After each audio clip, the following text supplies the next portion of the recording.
Hi, beautiful. Welcome back to the Lashay Johnson podcast for women over 50 who are healing, growing, and rising into the fullness God intended. I'm your host, Lashay Johnson, and this is your space to slow down, to breathe, and to come back to yourself. Today, we're talking about something very tender, at least it is to me.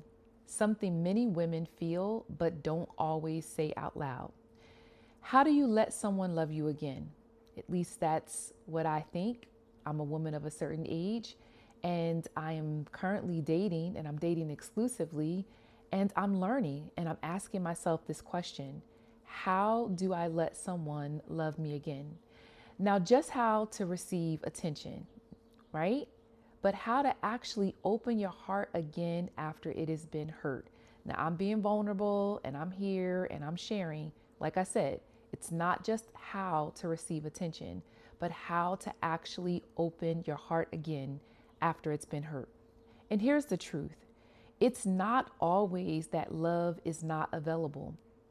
Sometimes it's that we don't feel safe enough to actually receive it, especially after disappointment and after betrayal and after giving your all and not being honored.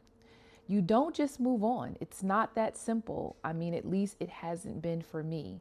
And what I found is that you will tend to protect yourself. And that protection, let me tell you what it looks like. It looks like being guarded. It looks like overthinking. It looks like pulling back. It looks like questioning intentions. And there could also be that you are losing interest when something feels just too good.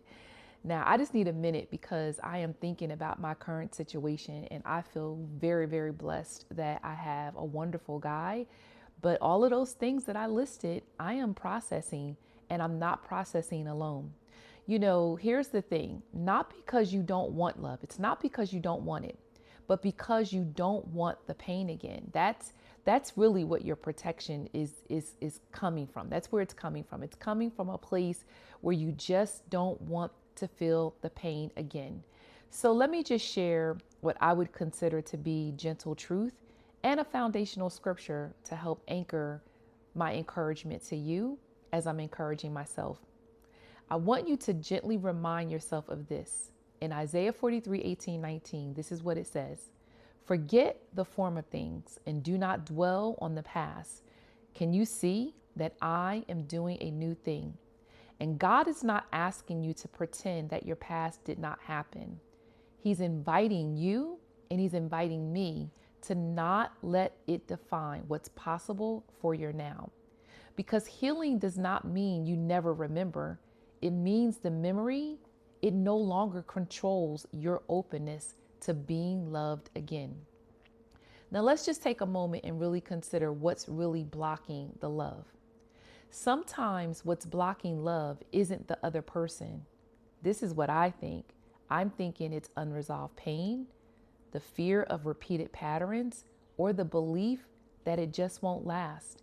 And you may find yourself saying, I'll just wait and see. I'm not getting too attached. Or you may find yourself, something is going to go wrong. And then slowly but surely, you close your heart before love, it even have a chance to enter. So let's try to reframe that love and create some safety.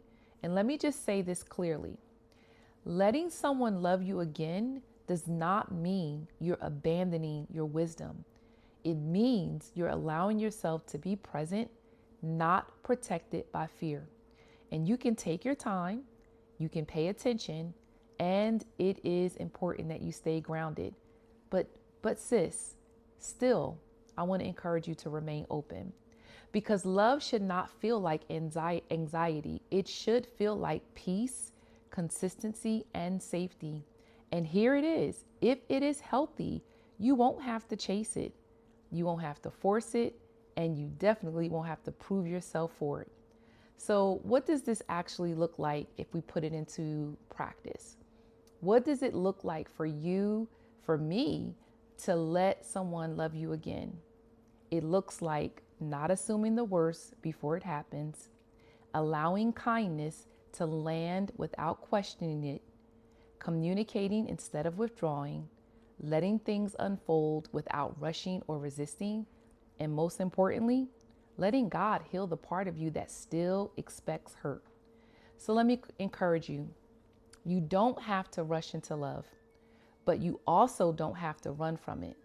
God is able to bring something new into your life, something that reflects the healing you've done. And maybe, just maybe, this season isn't about finding love, but about becoming the woman who can receive it.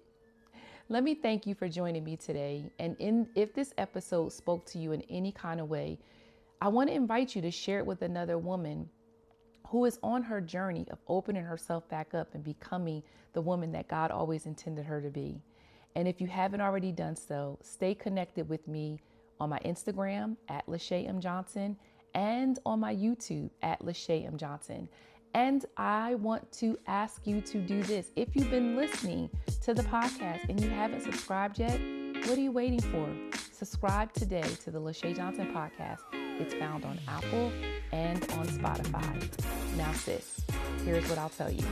Until the next time, becoming her is the best decision that you will ever make.